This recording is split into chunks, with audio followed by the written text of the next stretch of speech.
Opa, rapaziada, vocês estão bom? Hoje estou aqui mais uma vez para fazer a análise do segundo episódio de Sinais do Outro Lado.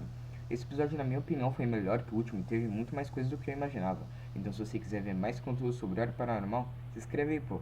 Vamos lá. Começando com um recap incrível que teve no começo, falando tudo o que aconteceu no último episódio e também com as ilustrações incríveis, que se eu não me engano foram feitas pelo Fubuki, que foi o mesmo artista que fez as artes das thumbs de Calamidade. Tá, depois teve a luta contra um Interflorado, que foi muito interessante, porque deu pra ver que o Interflorado é muito inteligente.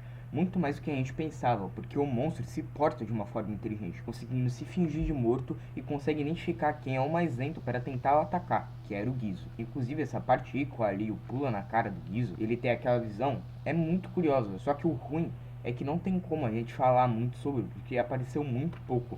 Mas aparenta ser onde as pessoas vão após que perdem o controle do seu corpo pro alheio, ou somente é raptada por ele, não sei. Então, esse lugar pode ser onde Morato foi parar depois de ter sido raptado. Enfim, são só deduções, não tem como teorizar muito, até porque tá no segundo episódio só. E também essa cena durou muito pouco, porque logo o Xande tirou o Interflorado da cara do bicho. Inclusive, nessa batalha aí contra o Interflorado, o Xande solou demais. Solta meu amigo! E eu puxo essa bosta. O Guache tinha falado e realmente ele não tava brincando. Muita gente fala que o Xande é lerdo e alguns falam que ele é burro. E o Guache mudou a personalidade dele.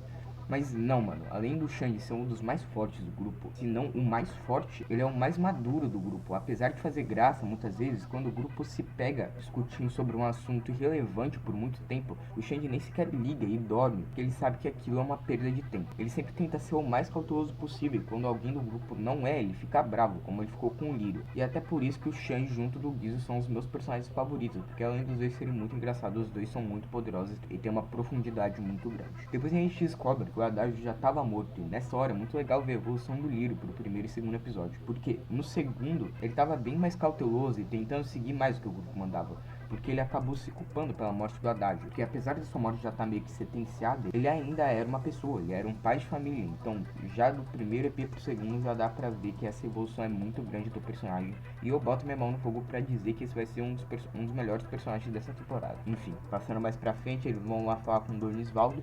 E aqui a gente vê que a minha teoria sobre o Donisvaldo falar que os rádios falavam a verdade, ela estava completamente errada. Ele só gosta de ouvir música mesmo. Então minha teoria simplesmente caiu por terra. A gente descobre que o Donisvaldo era o único membro da família que descobriu que o Morato não era só o cara da antena, como ele havia falado que tinha um membro da família que tinha descoberto isso. E foi falar com ele.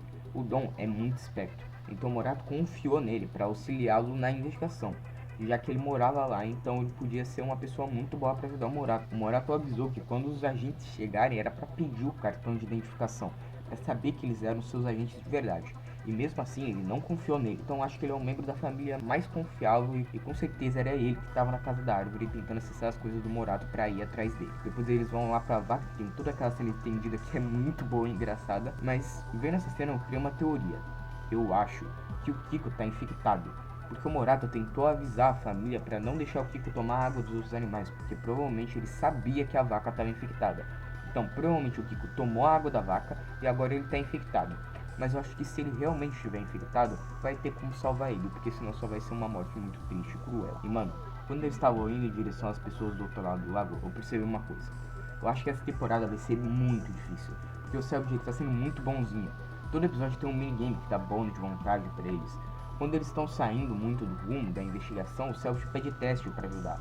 Então, acho que essa temporada vai ser muito difícil, porque o Celtic quase não faz isso. E quando ele faz, não vem coisa boa pra frente não. Enfim, quando eles chegam lá no Keep com o Guizo Calvo, que inclusive essa cena é muito boa, a gente descobre bastante sobre os NPCs. A gente descobre que a namorada do cara do violão perdeu o pai porque ele foi abduzido. Outra velha é a tia dela. E a tia dela perdeu o marido, que era o irmão do pai da menina. E a gente também descobre que o cara do violão era amigo do gringo que ficava na torre de sinais. Só que daí ele sumiu porque ele também foi abduzido. E eles se encontraram nessa situação, só esperando a hora deles serem abduzidos também. Depois eles acham um mapa que mostra os locais de avistamento de OVNIs, que eu acho que não vai ser muito importante aqui.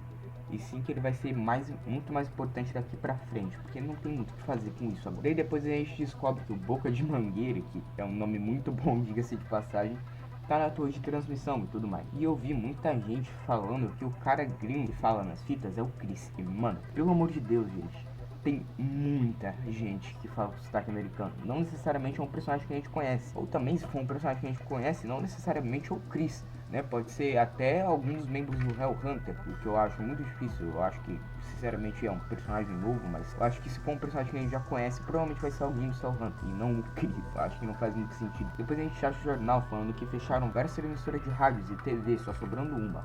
E aqui entra a minha teoria. Eu acho que o estrangeiro tá fechando várias transmissoras de rádios e TV para deixar apenas uma, porque a fonte de entretenimento mais conhecida, como o Selbit falou no início do primeiro episódio, como era uma das poucas formas de entretenimento, o rádio e a TV, ele iria conseguir se comunicar e até controlar a mente das pessoas à distância, todo o Brasil que estivesse assistindo TV, que seria quase todas, até porque era uma das pouquíssimas formas de entretenimento. E no final corta pra Angie, que é diferente da do último episódio. Pelo que aparenta, terá uma Angie diferente com base do que aconteceu em cada episódio, o que é mais uma coisa que prova que a produção dessa temporada tá surreal de boa. E eu sinceramente tô muito ansioso pro próximo episódio. Enfim, se você quiser ver mais conteúdo sobre Hora Paranormal, escreve aí, pô. Falou.